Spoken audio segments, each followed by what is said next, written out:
अपने शरीर से आ रही अपार शक्ति को महसूस करके 500 मिलियन यूएन स्पिरिट स्टोन्स खर्च करने के बाद उसे काफी सुकून मिला। अब राघव की पैसे की प्यास और बढ़ती जा रही थी। इसमें कोई हैरानी नहीं थी कि हुयू सेक्ट अपने धन के देवता में विश्वास करता था। अब तो वह भी इसमें विश्वास कर रहा था। पैसा खुशियां नहीं खरीद सकता, लेकिन अब राघव को यह महसूस हो रहा था कि पैसा न होना कितना दर्दनाक होता है। यूएन स्पिरिट स्टोन्स के बिना उसके लिए अभ्यास करने का कोई तरीका नहीं था। शीन और जोरा से जुड़े इस नए तरीके से उसे विश्वास था कि अगर उसके पास काफी यूएन स्पिरिट स्टोन्स होते तो 3 महीने से भी कम समय में वो फाउंडेशन फोर्जिंग के शिखर पर पहुंच सकता था। दुर्भाग्य से इस दुनिया में अगर इतने ज्यादा नहीं होते। भावुक होकर आह भरने के बाद वो अपने कमरे से बाहर निकला। शहर में जाकर उसने देखा कि मुकेश और बाकी लोग अभी भी नदारद थे। पूछताछ करने पर उसे पता चला कि उसके एकांत में रहने के दौरान अर्जुन ने पहले ही उड़ने वाली नावें ठीक कर दी थी। इसलिए मुकेश, मनीषा, शांभवी और गणेश उड़ने वाली नावें लेकर शिकार पर चले गए थे। जहां तक रजनीश की बात है, उसने कोई संदेश नहीं भेजा और राघव ने भी उसकी परवाह नहीं की। जब तक वह परेशानी खड़ी नहीं करता, राघव को फर्क नहीं पड़ता। एक बार जब राघव बाहर आया तो उसने देखा कि ड्रैगन ब्लड लीजन के योद्धा पहले ही 4थे हेवन स्टेज तक पहुंच चुके थे और काफी लोग 5वें हेवन स्टेज तक पहुंच गए थे। अचानक आसमान काला पड़ गया और राघव के सामने एक विशाल आकृति दिखाई दी। वह इतनी तेज थी कि राघव को उसके आने से पहले बिल्कुल भी महसूस नहीं हुई। ये cloud chasing haven swallowing Sparrow था। अब ये 600 मीटर से भी ज्यादा लंबा था और इसके पंख निकल आए थे, जिससे ये एक शानदार घोड़े जैसा लग रहा था। इस समय इसकी आभा 6ठे रैंक के जादुई जानवर के बराबर थी, लेकिन इसकी शक्ति 7वें रैंक के जादुई जानवर से भी ज्यादा थी। राघव सिद्धार्थ क्लाउड की पीठ से कूद गया। इस दौरान क्लाउड और सिद्धार्थ करीब आ गए थे। वे दोनों ही पेटू थे। पहले उड़ने वाली नावें ठीक होने से पहले बाकी लोग ज्यादा दूर जाने की हिम्मत नहीं करते थे। उन्हें समुद्री दानवों से घिर जाने का डर था, लेकिन ये दोनों अलग थे। क्लाउड अविश्वसनीय रूप से तेज था। उसका नाम ही उसकी रफ्तार और निगलने की शक्ति का संकेत था। भले ही वह सिर्फ 6ठे रैंक पर था, लेकिन 9वें रैंक के जादुई जानवर भी उसे पकड़ नहीं पाते थे। क्लाउड को बड़ी मात्रा में मांस और रक्त चाहिए था, जबकि सिद्धार्थ को भी लगातार खाने की जरूरत थी। इस वजह से सीमा आखिरकार उन्हें बाहर जाने देने के लिए राजी हो गई थी। हालांकि उसने क्लाउड को केवल 7वें रैंक के समुद्री दानवों और उनसे नीचे वालों को खाने की ही इजाजत दी थी। वे अभी भी उसकी जन्मजात कमी को ठीक करने में लगे थे, इसलिए वो बहुत तेजी से बढ़ नहीं सकता था। इसलिए जब वे बाहर जाते थे तो 8वें रैंक के समुद्री दानव सिद्धार्थ के हिस्से में आते थे, जबकि छोटे वाले क्लाउड का नाश्ता बन जाते थे। वे कितना खाते थे, ये बिल्कुल हैरान करने वाला था। वे कितना भी खा ले, उनका पेट कभी नहीं भरता था। सीमा ने तो जाने से पहले सिद्धार्थ के लिए एक किंग आइटम बॉल भी खरीदा था। ये एक स्थानिक उपकरण था जो मरे हुए समुद्री दानवों को अंदर खींच सकता था और उन्हें दबा सकता था। इस कटोरे के जरिए हजारों समुद्री दानवों को अंगूठे के आकार में दबाया जा सकता था और सिद्धार्थ उन्हें उसके बाद गटक सकता था। हालांकि सिद्धार्थ की अभ्यास की बुनियाद स्पष्ट नहीं थी, लेकिन अब उसके शरीर पर अजीब रेखाएं दिखाई देने लगी थी। ऐसा लग रहा था जैसे वह किसी तरह के परिवर्तन से गुजर रहा है और उसकी आभा भी और भयानक होती जा रही थी। जहां तक क्लाउड की बात है, उसके लिए यह बहुत आसान था। वह बस अपना मुंह खोलता और समुद्री दानव बिना विरोध किए अंदर उड़ जाते। हजारों या दसियों हजार एक साथ निगल लिए जाते थे।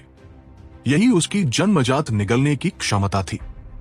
जो समुद्री दानव उसके पेट में चले जाते थे, वे तुरंत मर जाते थे। राघव ने सिद्धार्थ के शरीर की जांच की और देखा कि उसकी कोशिकाएं बहुत पहले ही पूरी तरह से सक्रिय हो चुकी थी और अब उनमें से हर एक परिवर्तन के बीच में थी। सिद्धार्थ के अनुसार उसे हर दिन असहनीय भूख लगती थी। राघव जानता था कि यह सिद्धार्थ का शरीर उसे संदेश भेज रहा था। इसका मतलब था कि वो शायद आगे बढ़ने वाला था, लेकिन सिद्धार्थ का शरीर दूसरों से अलग था। उसके आगे बढ़ने का तरीका भी अलग था। इस समय राघव को सिद्धार्थ के लिए जो जरूरत थी वो थी उसे पेट भर खाना खिलाना।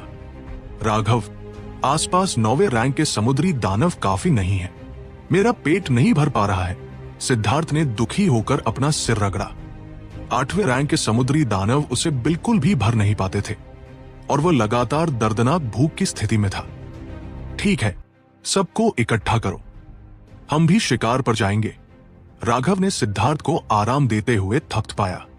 सूरज की रोशनी में पूर्वी समुद्र शीशे की तरह चमक रहा था। एक उड़ने वाली नाव धीरे धीरे इसकी अथाह सतह के ऊपर से उड़ रही थी। राघव, क्या हो रहा है? हमें 2 दिन से एक भी शक्तिशाली समुद्री दानव क्यों नहीं मिला?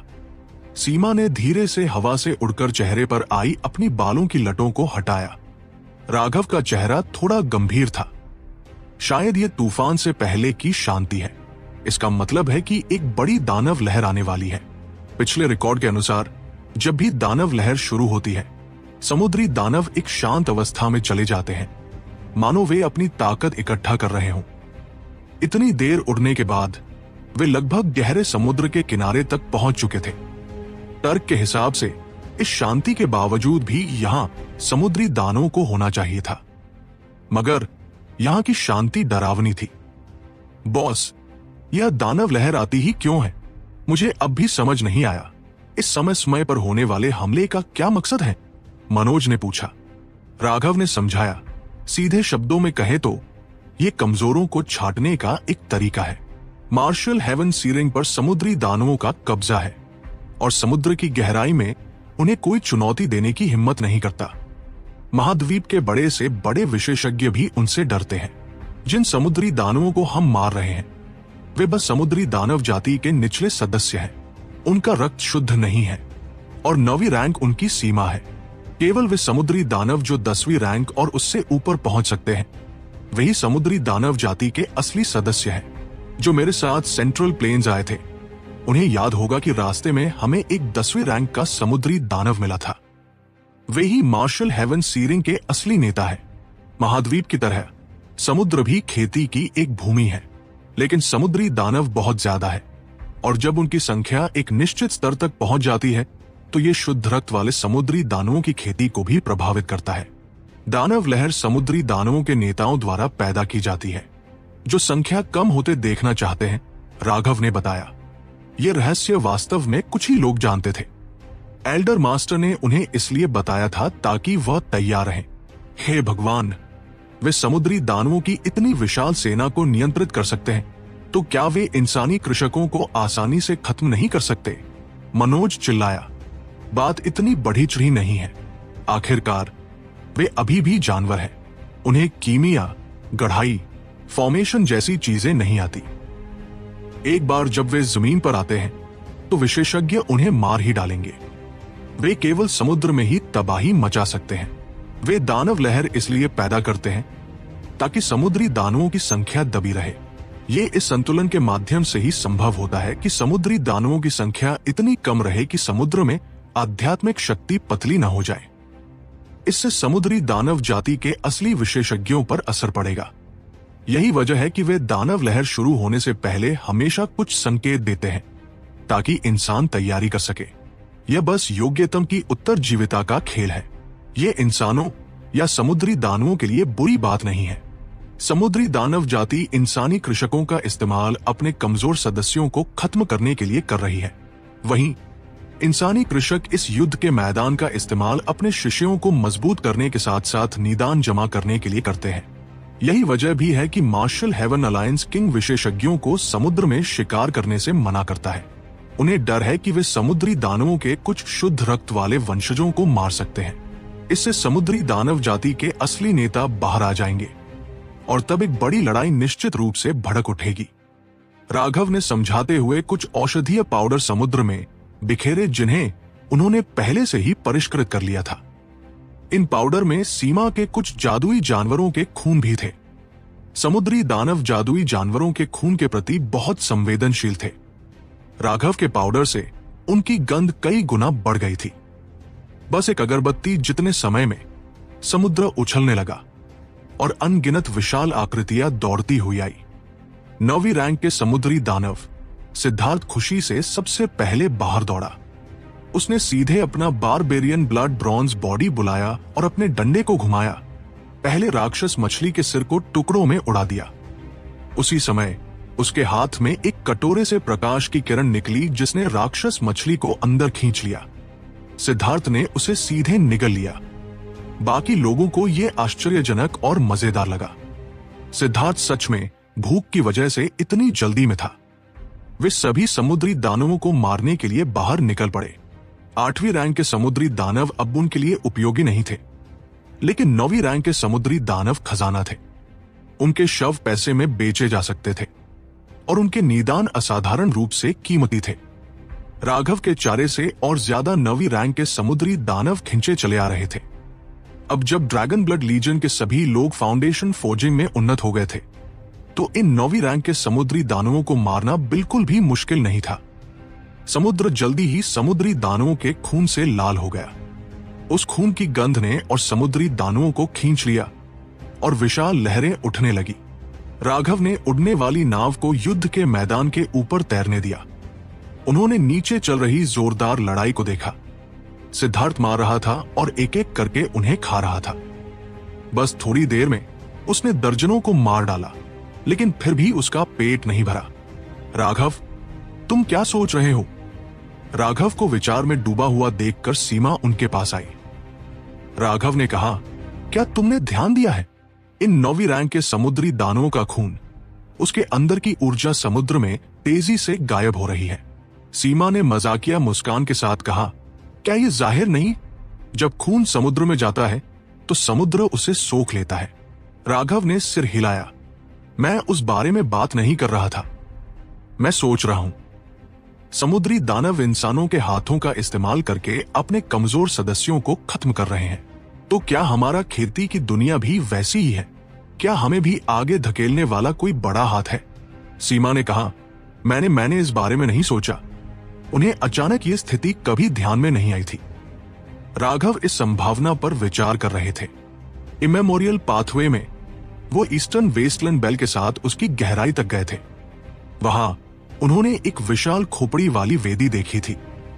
हालांकि ईस्टर्न वेस्टलैंड बेल ने उनके सवालों का जवाब देने से इनकार कर दिया था, फिर भी उन्हें लगा कि इमेमोरियल पाथवे भी मार्शल हेवन सीरिंग की तरह हो सकता है। इसे कोई चला रहा है। अगर इमेमोरियल पाथ को नियंत्रित किया जा सकता था, तो मार्शल हेवन कॉन्टिनेंट का क्या? अगर सच में कोई गुप्त रूप से मार्शल हेवन कॉन्टिनेंट को निर्देशित कर रहा था, तो वो किस तरह का अस्तित्व होगा? क्या कोई ईश्वर? क्लाउड, वापस आओ। लालची मत बनो। सीमा राघव से बात करने में विचलित हो गई थी, और उसी पल क्लाउड ने चुपके से एक 8वीं रैंक का समुद्री दानव खा लिया था। लेकिन सीमा ने फिर भी उसे पकड़ लिया। राघव ने सिर हिलाया। इस तरह की समस्या पर उन्हें विचार नहीं करना चाहिए था। अकेले सेंट्रल प्लेन्स ही इतना विशाल था। उन्हें सच्चाई आज नहीं तो कल मिल ही जाएगी। राघव ने कहा, सीमा, क्लाउड को खाने दो। इसकी जन्मजात कमी अब लगभग ठीक हो चुकी है और अब इसके शरीर में कोई समस्या नहीं है। जब हम वापस जाएंगे तो मैं एक गोली परिष्कृत करूंगा ताकि जो थोड़ी सी कमी बची है वो पूरी तरह से पूरी हो जाए। Cloud chasing haven swallowing Sparrow अविश्वसनीय रूप से दयनीय लग रहा था। ये एक भूखे बच्चे जैसा था। वे उसे खाने क्यों नहीं देंगे? क्लाउड ने तुरंत एक पक्षी की चीख निकाली और युद्ध के मैदान की ओर दौड़ा। तुम शैतान, तुम सिर्फ अच्छा आदमी बनना जानते हो। सीमा ने राघव पर आंखें घुमाई, लेकिन उन्होंने क्लाउड को वापस आने का आदेश नहीं दिया। उनकी बारीक देखभाल में क्लाउड के शरीर में अब कोई समस्या नहीं थी। उसकी जन्मजात कमी पहले ही पूरी हो चुकी थी। लेकिन सीमा एक सतर्क और बारीक व्यक्ति थी और उन्हें किसी भी संभावित दुर्घटना का डर था। इसलिए उन्होंने क्लाउड को ज्यादा खाने नहीं दिया। जहां तक राघव की बात है, उन्हें यह समस्या ज्यादा बड़ी नहीं लगी। हर बार क्लाउड इतना दयनीय रूप दिखाता था। क्लाउड बहुत होशियार था और जैसे ही राघव बोले वो उड़ गया। वह जानता था कि सीमा राघव को मना नहीं करेंगी। अरे, वो 9वीं रैंक का समुद्री दाना है। सीमा चिल्लाई जब उन्होंने देखा कि 9वीं रैंक के एक समुद्री दानव का शव तेजी से सिकुड़ रहा है और क्लाउड के मुंह की ओर उड़ रहा है। राघव ने समझाया, रहने दो सीमा, इतनी चिंता मत करो। क्लाउड एक प्राचीन प्रजाति है जिसके पास अपना विरासत है। अगर सच में कोई खतरा होता तो वो खुद महसूस कर लेता। इसे लगातार रोकने और सहज रूप से काम न करने देने से तुम अंत में इसकी खेती के आधार को सीमित कर दोगी। सीमा ने थोड़ी देर सोचा और कड़वी मुस्कान के साथ कहा, ठीक है, मैं मानती हूं कि मैं बहुत ज्यादा चिंतित थी। राघव ने उनका हाथ पकड़ा। ये इसलिए है क्योंकि तुमने क्लाउड की मां से वादा किया था कि तुम इतना दबाव महसूस कर रही हो, लेकिन असल में तुम भगवान नहीं हो और तुम नहीं जानती कि भविष्य में क्या होगा। क्लाउड को रहने दो। सीमा समझ गई कि वो क्या कह रहे थे। वो क्लाउड की बहुत ज्यादा परवाह करती थी और उसे लाड करना जरूरी नहीं कि अच्छी बात हो। बेहतर होगा अगर क्लाउड को बढ़ने के लिए और ज्यादा जगह दी जाए। एक 9वीं रैंक के समुद्री दानव को निगलने के बाद क्लाउड के इंद्रधनुषी रंग चमक उठे और एक शक्तिशाली आभा फट पड़ी। क्लाउड का शरीर तेजी से बढ़ा और वह तुरंत 7वीं रैंक पर उन्नत हो गया। सीमा चौंक गई। क्लाउड सचमुच Cloud chasing haven swallowing Sparrow होने के काबिल था। वह शक्तिशाली 9वीं रैंक का समुद्री दानव उसके पेट में जाते ही तुरंत बच गया। इतना ही नहीं, उसकी आभा अभी भी बहुत स्थिर थी। कमजोरी या खाली खेती के आधार का जरा सा भी संकेत नहीं था। इसका मतलब था कि क्लाउड को सच में इतनी चिंता करने की जरूरत नहीं थी और वो खुद ही बढ़ सकता था। यह देखकर सीमा ने राहत की सांस ली। साथ ही उन्हें थोड़ा शर्मिंदा भी महसूस हुआ। अगर राघव ने उन्हें समझाया नहीं होता तो वह क्लाउड के विकास को रोक देती। 7वीं रैंक पर उन्नत होने के बाद क्लाउड ने अचानक एक आसमान हिला देने वाली चीख निकाली और एक 9वीं रैंक के समुद्री दानव की ओर शूट किया। क्लाउड अभी भी केवल 7वीं रैंक पर था। यह देखकर सीमा डर गई। उन्होंने अभी एक हस्त मुद्रा बनाई ही थी कि राघव ने उन्हें रोक दिया। कभी कभी भरोसा सबसे अच्छा प्रोत्साहन होता है। धमाका! उस बैल के सिर और मछली के शरीर वाले 9वीं रैंक के समुद्री दानव ने क्लाउड पर चमकीले प्रकाश की 2 किरणें छोड़ी। ये उसका पूरी ताकत का हमला था, जिससे सीमा का चेहरा पीला पड़ गया। लेकिन जब वह प्रकाश टकराने वाला था, क्लाउड ने अपने पंख फैलाए और गायब हो गया। जब क्लाउड फिर से दिखाई दिया तो वह ठीक 9वीं रैंक के समुद्री दानव के सामने था। उसने अपना मुंह खोला और नीले धागे जैसी रोशनी बाहर निकली। रोशनी का धागा सीधा 9वीं रैंक के समुद्री दानव के सिर में घुस गया, जिससे वह तुरंत मर गया। फिर उसका शव क्लाउड के पेट में खींच लिया गया। इस पल 1 दर्जन 9वीं रैंक के समुद्री दानवों ने क्लाउड को घेर लिया था। उसने बस अपने पंख फड़फड़ाए, एक इंद्रधनुषी रंग की रोशनी में बदल गया जो बादलों में गायब हो गई। वो इतना तेज था कि उसे ट्रैक करना नामुमकिन था। 9वें रैंक के समुद्री राक्षसों के सारे हमले पूरी तरह से चूक गए। शाबाश क्लाउड, राघव ने आवाज लगाई।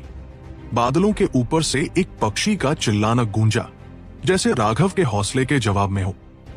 अचानक एक इंद्रधनुषी रोशनी उल्कापिंड की तरह नीचे आ गई। क्लाउड ने अपने पंख मोड़ लिए थे और सीधे 9वें रैंक के एक समुद्री राक्षस की ओर गोली की तरह बढ़ रहा था। धड़ाम! समुद्री राक्षस के शरीर में जबरदस्ती एक विशाल छेद हो गया। हर कोई हैरान रह गया। क्लाउड अभी केवल 7वें रैंक पर था, लेकिन यह 9वें रैंक के समुद्री राक्षसों को इतनी आसानी से मार रहा था। हर कोई इसे Cloud chasing haven swallowing Sparrow के रूप में पहचानने में सक्षम नहीं था। आखिरकार वह एक पौराणिक अस्तित्व था। ड्रैगन ब्लड लीजन में केवल राघव, सीमा और नेहा ही उसकी उत्पत्ति जानते थे। Cloud chasing haven swallowing Sparrow को एक्सयूएन बीस्ट से निष्कासित कर दिया गया था। इसलिए क्लाउड की पहचान के बारे में सबको बताना सबसे अच्छा नहीं था। हालांकि क्लाउड की शक्ति से राघव, सीमा और नेहा भी हैरान थे। Cloud chasing haven swallowing Sparrow मेरी कल्पना से कहीं ज्यादा मजबूत है। हमें निश्चित रूप से इसे इसकी आजादी देनी होगी। क्लाउड को इन समुद्री राक्षसों पर पूरी तरह से हावी देखकर राघव आश्चर्यचकित था। उसने देखा कि क्लाउड 9वें रैंक के समुद्री राक्षसों का शिकार कर रहा था और ये अलग अलग चालों, अलग अलग कोनों की कोशिश कर रहा था। यह अपनी सहज ज्ञान और शिकार की क्षमताओं को तेज कर रहा था। क्लाउड बिजली की तरह तेज था और उसके हमले तेज और शक्तिशाली होते जा रहे थे। वह जिन नवे रैंक के समुद्री राक्षसों को मारता उन्हें सीधे निगल जाता था। यह देखकर सीमा खुद को आह भरने से नहीं रोक सकी। वो हमेशा क्लाउड के बहुत तेज बढ़ने के बारे में चिंतित रही थी, क्योंकि उसमें जन्मजात कमी थी। लेकिन वह भूल गई थी, Cloud chasing haven swallowing Sparrow कोई सामान्य जादुई जानवर नहीं था। उसकी अपनी विरासत थी।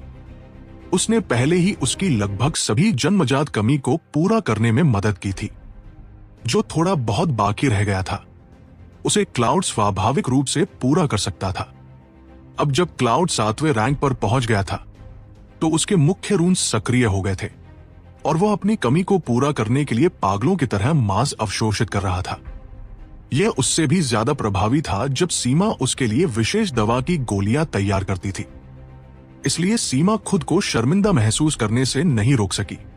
उसने एक पशु टैमर के रूप में अपने ज्ञान को बहुत ज्यादा पकड़ रखा था।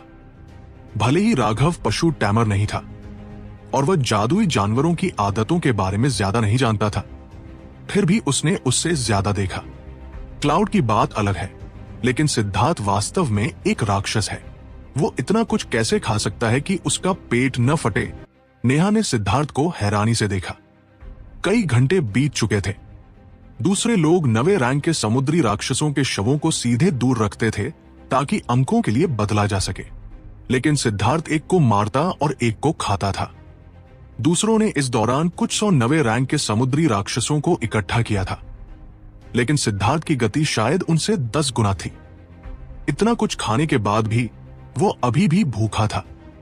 हर नवे रैंक का समुद्री राक्षस एक छोटे पहाड़ की तरह था और भले ही उनके शवों को एक किंग आइटम से छोटा किया गया था, वो सिर्फ एक स्थानिक प्रतिबंध था। वे वास्तव में छोटे नहीं थे।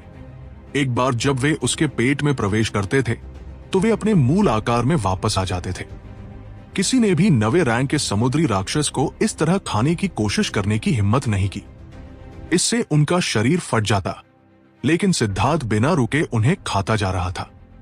सिद्धार्थ भी किसी तरह के परिवर्तन से गुजर रहा है। उसे भी ढेर सारे मांस की जरूरत है, राघव ने कहा। राघव ने एल्डर मास्टर के साथ सिद्धार्थ के बारे में बात की थी। एल्डर मास्टर ने कहा था कि बर्बरिक जाति केवल किंवदंतियों में ही मौजूद थी और उनके बारे में निश्चित रूप से कुछ भी कहना संभव नहीं था। जाहिरा तौर पर कुछ मिश्रित रक्त बर्बरिक जातियां थी जो अनिवार्य रूप से जादुई जानवरों के समान थी।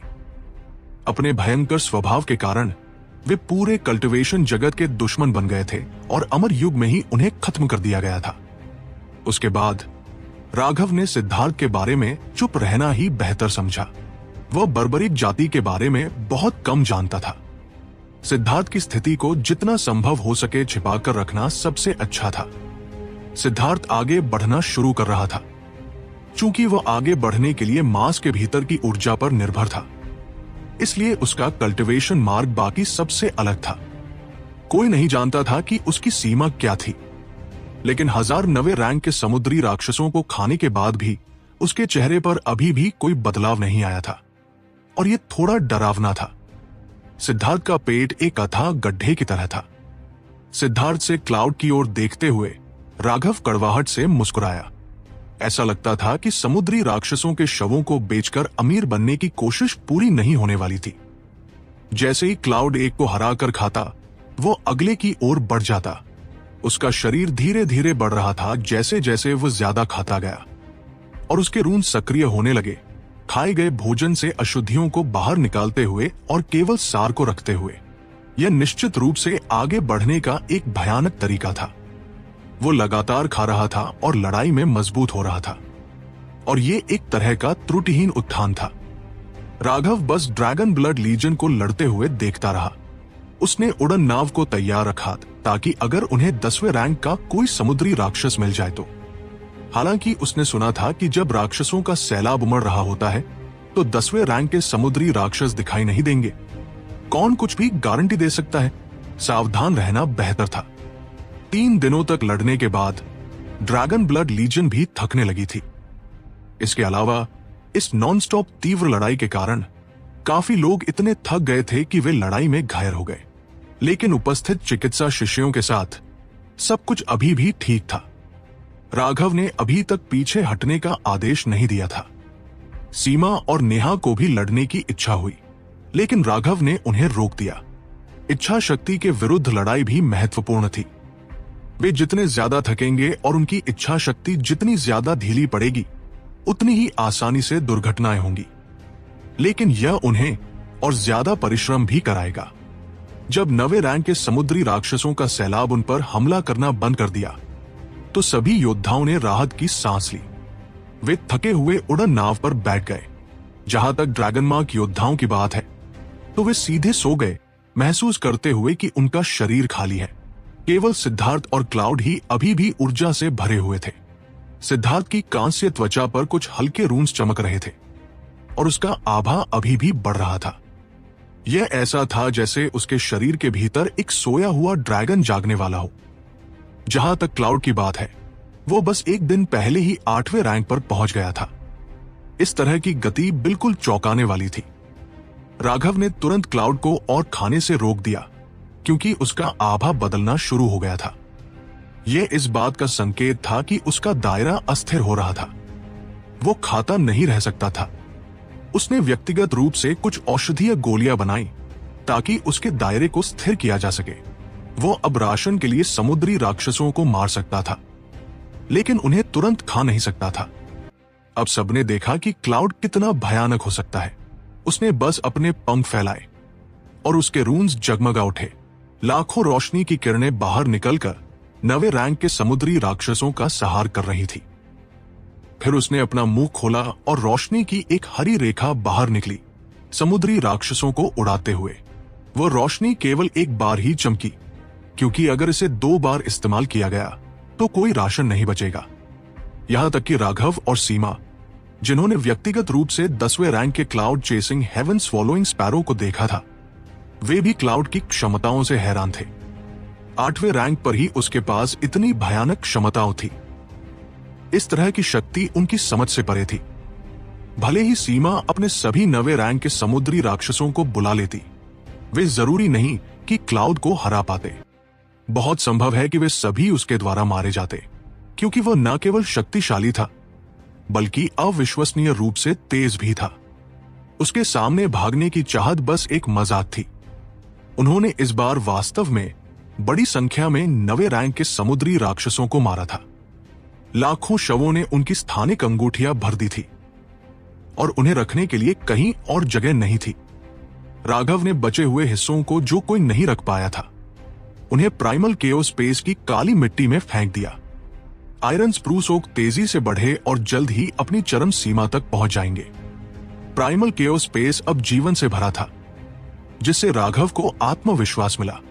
उसे अब घायल होने की चिंता नहीं करनी पड़ेगी। राघव का भाव अचानक बदल गया। उसकी कमर पर एक जेड टैबलेट पर एक प्रतीक जगमगा उठा और एक कान फोड़ने वाली अलार्म बज उठी। गणेश खतरे में है। राघव ने देखा कि ये लाल प्रतीक था जो गणेश का प्रतिनिधित्व करता था। ये तेजी से चमक रहा था, जिसका मतलब था कि ये एक तत्काल संकट कॉल था। यह एक्सुएंशन दाओ सेक्ट के उपकरणों में से एक था। यह आधे मिलियन मील की सीमा के भीतर अपनी प्रतियों को महसूस कर सकता था, और जब तक वे कुछ 100,000 मील के भीतर थे, वे सटीक रूप से उनके स्थानों का पता लगा सकते थे। क्या हुआ? क्या वह 10वें रैंक के समुद्री राक्षस से टकरा गया? सीमा ने पूछा। सीमा, नेहा, इन निर्देशांकों को देखो, उस दिशा में उड़ो।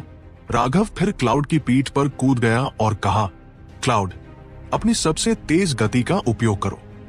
मुझे देखने दो कि बादलों का पीछा करने का क्या मतलब है। क्लाउड ने एक स्पष्ट पक्षी की चीख निकाली और 7 रंगों की रोशनी में बदल गया। उसकी पक्षी की चीख अभी भी हवा में लटक रही थी, लेकिन उसका आंकड़ा पहले ही उनकी नजरों से ओझल हो चुका था। ये मूर्ख हमें अपने साथ क्यों नहीं ले गया? राघव को क्लाउड के साथ उड़ते हुए देखकर नेहा थोड़ी चिढ़ गई। तर्क के अनुसार उसे कुछ शक्तिशाली सहायकों को भी अपने साथ ले जाना चाहिए था। अगर गणेश ने संकट का संकेत भेजा है, तो यह मामला निश्चित रूप से सामान्य नहीं है। चाहे कितने भी 9वीं रैंक के समुद्री दानव क्यों न हो, वो फ्लाइंग बोट का उपयोग करके भागने में सक्षम होता। अगर यह 10वीं रैंक का समुद्री दानव नहीं है तो अकेले राघव काफी है, और अगर यह है तो हम सब मिलकर भी पर्याप्त नहीं होंगे। क्लाउड की गति अब राघव के पास है, और अगर वह दुश्मनों को हरा नहीं पाता है तो भी वो क्लाउड के साथ भाग सकता है। उसके पास ये सब समझाने का समय नहीं था, इसलिए उसे दोष मत दो, सीमा ने कहा। कोई आश्चर्य नहीं कि राघव तुमसे इतना प्यार करता है, तुम उसे सच में समझती हो। नेहा ने थोड़ी ईर्ष्या से कहा, क्या तुम अब मुझसे भी जलने लगी हो? मजाक मत करो, हमें उस स्थान पर जल्दी पहुंचना होगा जहां राघव ने हमें जाने को कहा है, सीमा ने बाकी सभी की ओर मुड़कर कहा। फ्लाइंग बोट की गति के साथ हमारे पास आराम करने के लिए 4 घंटे होंगे। एक बड़ी लड़ाई के लिए तैयार रहने हेतु जल्दी से अपनी शक्ति बहाल करो। सभी तुरंत ठीक होने पर ध्यान केंद्रित करने लगे। उपचार करने वाले शिष्यों ने पूरी लीजन को अपनी लकड़ी, वुड विशेषता वाली ऊर्जा से घेर लिया। उनके ऊपर हवा में एक विशाल पेड़ की छवि दिखाई दी और जीवन ऊर्जा उन सब पर बरसने लगी। क्लाउड की पीठ पर लेटे हुए राघव को आखिरकार समझ आया कि बादलों का पीछा करने और बिजली का अनुसरण करने का क्या मतलब होता है। वो अपने सामने कुछ भी देख नहीं पा रहा था, वो खड़ा भी नहीं हो पा रहा था, और भले ही वो घुटनों के बल था, हवा उसकी त्वचा पर तलवारों की तरह लग रही थी। उसका अनुमान था कि साधारण फाउंडेशन फोर्जिंग विशेषज्ञ भी इसे सहन नहीं कर पाते और उड़ जाते। क्लाउड, तुम सच में कमाल हो। राघव ने अपनी प्रशंसा में कोई कसर नहीं छोड़ी। क्लाउड की गति वास्तव में आश्चर्यजनक थी। क्लाउड एक फ्लाइंग बोट की अधिकतम गति से कई गुना तेज था। इसके अलावा क्लाउड कुछ ही सांसों में अपनी अधिकतम गति तक पहुंचने में सक्षम था। जहां तक फ्लाइंग बोट का सवाल है, उसे अपनी अधिकतम गति तक पहुंचने में एक अगरबत्ती जितने समय की आवश्यकता होती थी। फ्लाइंग बोट बस शुरू हो ही रही थी, जबकि क्लाउड आंखों से ओझल हो चुका था। यही अंतर था। इसके अलावा क्लाउड अभी अभी 8वीं रैंक पर पहुंचा था। अगर वह 9वीं या यहां तक कि 10वीं रैंक में उन्नत होता तो राघव कल्पना भी नहीं कर सकता था कि उसकी गति कैसी होगी। राघव ने जेड टैबलेट को घूर कर देखा। वो तेजी से मार्कर के पास पहुंच रहा था। आगे से गड़गड़ाहट की आवाजें आई और बस एक सांस में उसने अपने सामने एक युद्ध का मैदान देखा। हजारों काले लबादे वाले लोग, जिन्होंने अपने चेहरे ढक रखे थे, उन्होंने गणेश के 20,000 शिष्यों को घेर रखा था। वे अपने हाथों में लाठी, स्टेव्स पकड़े हुए थे, लगातार शक्तिशाली जादुई कलाएं चला रहे थे। जहां तक गणेश की फ्लाइंग बोट का सवाल था, वो अपंग हो चुकी थी और अब उड़ नहीं सकती थी। जादुई कलाओं ने उन्हें घेरते हुए एक विशाल पिंजरा बना लिया था, जबकि उड़ने वाली तलवारें, बड़े कुल्हाड़े, रानिक हैमर्स और सभी प्रकार की जादुई कलाएं उनकी ओर उड़ रही थी। गणेश ने अनगिनत विभिन्न कीटों की एक सेना के सामने एक विशाल सुनहरे खोल वाले कीट को बुलाया था। अकेले ही उसने लगभग आधे हमलों को रोक रखा था, लेकिन वह भी एक भयानक कीमत चुका रहा था। अनगिनत कीटों के शव समुद्र को ढक रहे थे, लगभग पहाड़ों में ढेर होते जा रहे थे। यह कीमत चुकाने के बावजूद वे अभी भी निराशाजनक स्थिति में थे। आकाश से आने वाली जादुई कलाओं से बचना असंभव था। हजारों शिष्य पहले ही मारे जा चुके थे। हमलावरों में 2 छठी रैंक के सेलेस्टियल्स थे। उनकी जादुई कलाएं अविश्वसनीय रूप से शक्तिशाली थी, और गणेश के अधिकांश कीट उन्हीं के द्वारा मारे जा रहे थे। इसके अलावा उनके हमलों का एक हिस्सा कीटों के माध्यम से छेद कर शिष्यों के बीच गिर रहा था, उन्हें मार रहा था। हाँ, एक्सुएंशन दाओ सेक्ट के मूर्खों, क्या अभी भी संघर्ष करने की जरूरत है? अगर तुम हार मान लेते हो तो तुम्हें कोई दर्द महसूस नहीं होगा। नकाबपोश हमलावरों में से एक चिल्लाया। बदमाश, मुझे तुम्हारी आवाज याद है। तुम वही चूहे हो जिसने शांभवी से लड़ाई की थी। गणेश गरज उठा। पहले उसे संदेह था कि वे हेवन सप्रेसिंग मैजिक सेक्ट से हैं। आखिरकार वे सभी लाठी पकड़े हुए थे और लंबी दूरी की जादुई कलाएं चला रहे थे। यह वास्तव में संदिग्ध था। इसके अलावा वे एक्सुएंशन दाओ सेक्ट के शिष्यों के लड़ने के तरीकों से बहुत परिचित थे।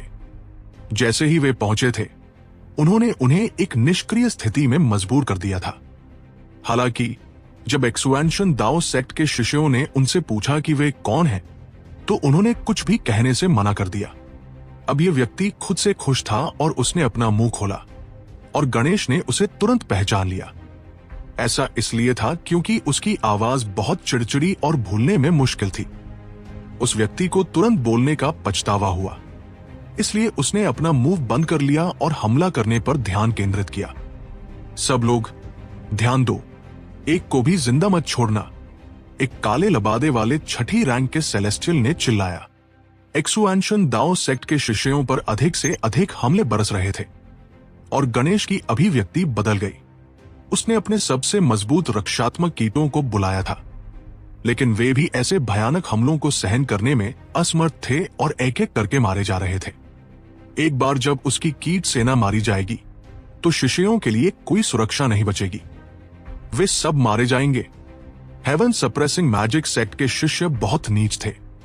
इससे पहले कि गणेश की सेना समझ पाती कि क्या हो रहा है, उन्होंने उन्हें एक मौत के जाल में मजबूर कर दिया था जिसे तोड़ना असंभव था। गणेश नफरत और पछतावे से भर गया था। वो खुद से नफरत करता था कि वो मूर्ख था। अगर राघव मौजूद होता तो वो तुरंत अपने दुश्मनों के जाल को भांप लेता और इस तरह निष्क्रिय रूप से बचाव करने के बजाय शुरुआत में ही हमला करने का विकल्प चुनता। अब वे सब निराशाजनक स्थिति में थे। हालांकि उन्होंने संकट का संकेत भेज दिया था, लेकिन सुदृढ़ीकरण बहुत दूर थे। राघव को यहां पहुंचने में कम से कम 4 घंटे लगते। वर्तमान स्थिति को देखते हुए वे एक और अगरबत्ती जितना समय भी नहीं टिक पाएंगे। गणेश पहले ही अपने मदर इंसेक्ट को बुला चुका था। केवल उसी के माध्यम से वह छठी रैंक के सेलेस्टियल से बचाव करने में कामयाब रहा, लेकिन वह इसका इस्तेमाल अपने विरोधियों को हराने के लिए किसी भी तरह से नहीं कर सकता था। इतने खुश मत हो। एक बार जब वरिष्ठ प्रशिक्षु भाई राघव को इस बारे में पता चलेगा तो तुम्हारी मौत हमारी मौत से कहीं ज्यादा बदतर होगी। भाइयों, डरो मत। जिस दिन हमने कल्टीवेशन पथ पर कदम रखा, हम जानते थे कि यह दिन देर सवेर आएगा ही। वरिष्ठ प्रशिक्षु भाई राघव निश्चित रूप से हमारे लिए बदला लेंगे। एक शिष्य चिल्लाया, हाँ, मैं बहुत व्यस्त हूं और मेरे पास तुम्हारे लिए बदला लेने का समय नहीं है। तुम्हें खुद ही बदला लेना चाहिए। अचानक गड़गड़ाहट भरी हंसी गूंज उठी और एक्सुएंशन दाओ सेक्ट के सभी शिष्य जिन्होंने इसे सुना, वे जंगली खुशी से भर गए। वरिष्ठ प्रशिक्षु भाई राघव। धमाका। आकाश से नीली रोशनी की एक रेखा भीड़ के बीच से उड़ गई और हेवन सप्रेसिंग मैजिक सेट के हमलावर जो उससे टकराए, वे तुरंत टुकड़ों में उड़ गए। एक स्पष्ट पक्षी की चीख गूंज उठी। अब जाकर क्लाउड का आकृति उनकी आंखों के सामने दिखाई दी। ये cloud chasing haven swallowing sparrow की जन्मजात दिव्य क्षमता थी। सिर्फ एक वार में 100 से ज्यादा हमलावर मारे गए। उनके घेराव में 2 विशाल दरारें आ गई। उन शिष्यों के मारे जाने से जादुई कला का अवरोध ढह गया। मैं हेवन सप्रेसिंग मैजिक सेक्ट पर हमला करने नहीं गया, लेकिन तुम लोगों ने खुद को मेरे पास भेजने का फैसला किया। शिष्टाचार के लिए खड़े न होने के लिए मुझे दोष मत देना। भाइयों, उन्हें आखिरी सांस तक मार डालो। राघव की दहाड़ के बाद फंसे हुए एक्सुएंशन दाओ सेक्ट के शिष्यों ने एक गुस्से भरी दहाड़ निकाली। उन्होंने पहले जंगली रूप से घमंडी लेकिन अब थोड़े घबराए हुए हेवन सप्रेसिंग मैजिक सेक्ट के शिष्यों के खिलाफ एक पूरी ताकत से हमला शुरू कर दिया। राघव पहले ही क्लाउड से कूद चुका था और 2 छठी रैंक के सेलेस्टियल्स की ओर दौड़ पड़ा। वे दोनों शायद हेवन सप्रेसिंग मैजिक सेक्ट की पिछली पीढ़ी से थे, क्योंकि वे पहले ही फाउंडेशन फोर्जिंग के 8वें हेवन स्टेज तक पहुंच चुके थे। भागो। उन दोनों ने एक दूसरे को देखा और सीधे भागने का फैसला किया। उन्होंने अपनी फ्लाइंग बोट या अपने साथी शिष्यों की भी परवाह नहीं की। इसके बजाय वे 2 अलग अलग दिशाओं में भाग गए। फफ्ट PFFT एक खून के रंग की कृपांशवी बिना किसी चेतावनी के आकाश से टकराई और छठी रैंक के सेलेस्टियल में से एक पर गिरी। उस व्यक्ति को ढाल बुलाने का मुश्किल से समय मिला, इससे पहले कि वह और ढाल टुकड़ों में उड़ गए। वे यहां तक कि स्प्लिट द हेवंस का तीसरा रूप भी अब तुरंत इस्तेमाल किया जा सकता है। वो सारा पैसा वसूला गया।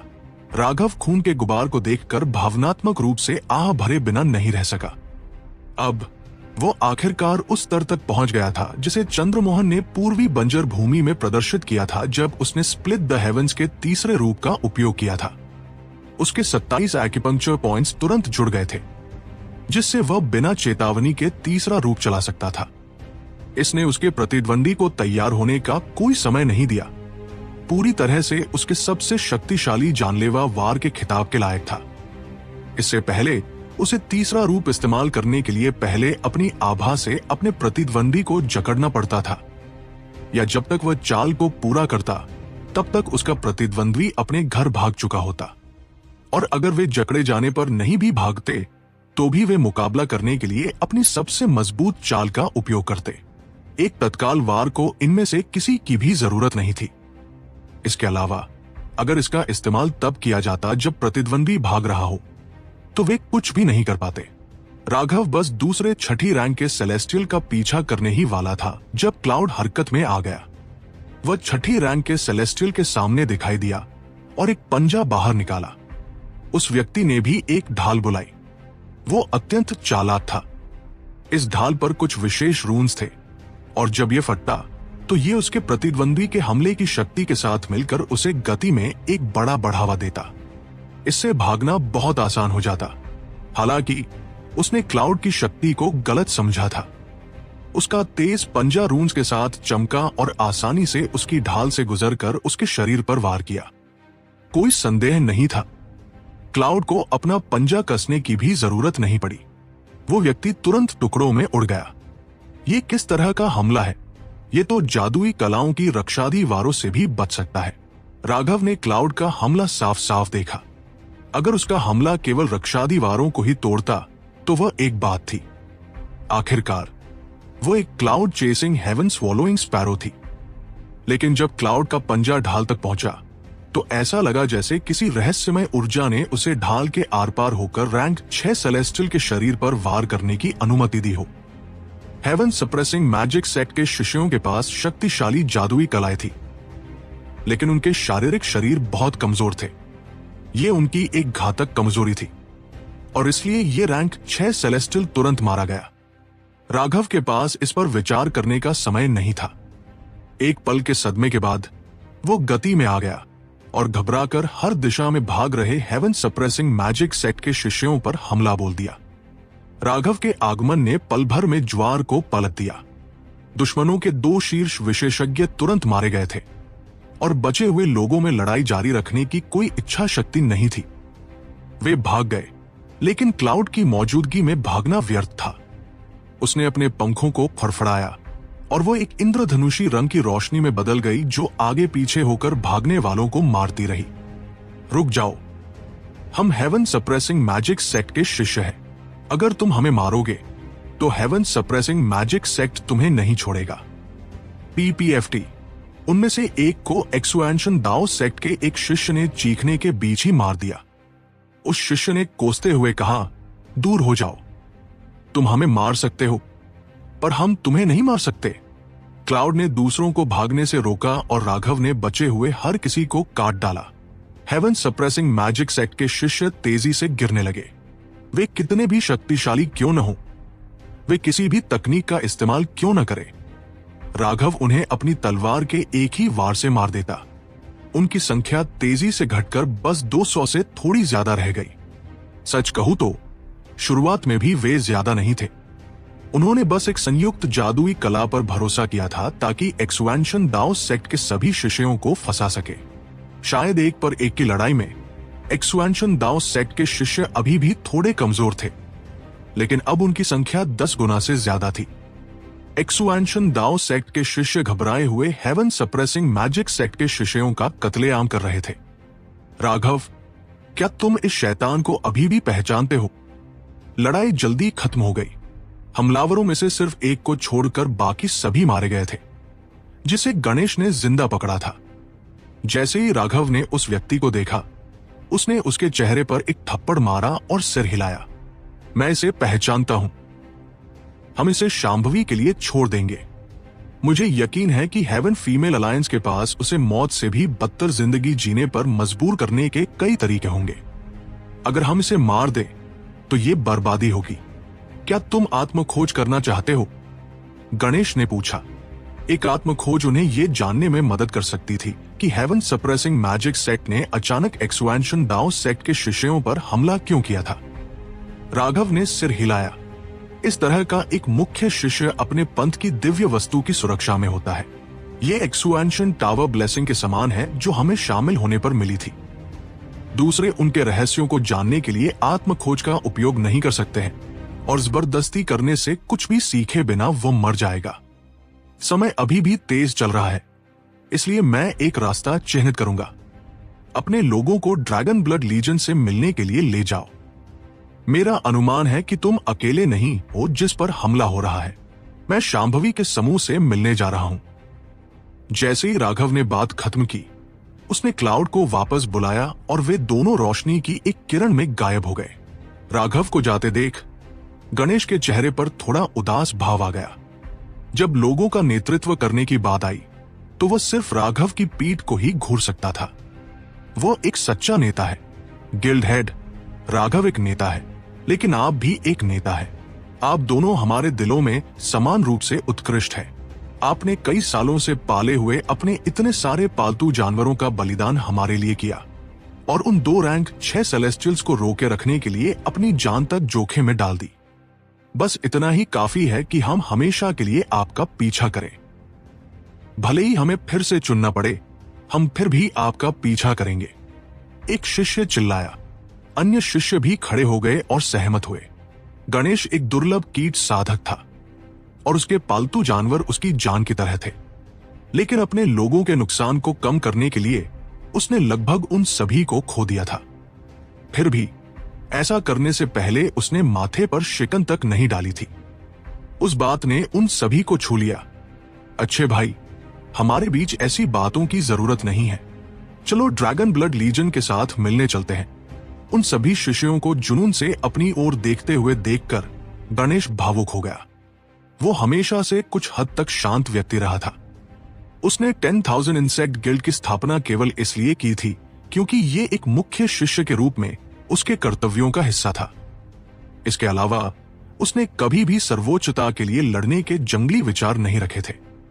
लेकिन राघव ने गणेश की सोच को बदल दिया था, क्योंकि ड्रैगन ब्लड लीजन का हर सदस्य राघव का मरते दम तक पीछा कर रहा था। इस प्रकार अपने जीवन में पहली बार गणेश ने लोगों के एक समूह का नेतृत्व करने के बारे में सोचा, जिन्हें वह जीवन और मृत्यु के भाई मान सके। बाद में वो पूरी तरह से राघव के करिश्मे से आश्वस्त हो गया, लेकिन साथ ही वो खुद पर और ज्यादा शर्मिंदा महसूस कर रहा था।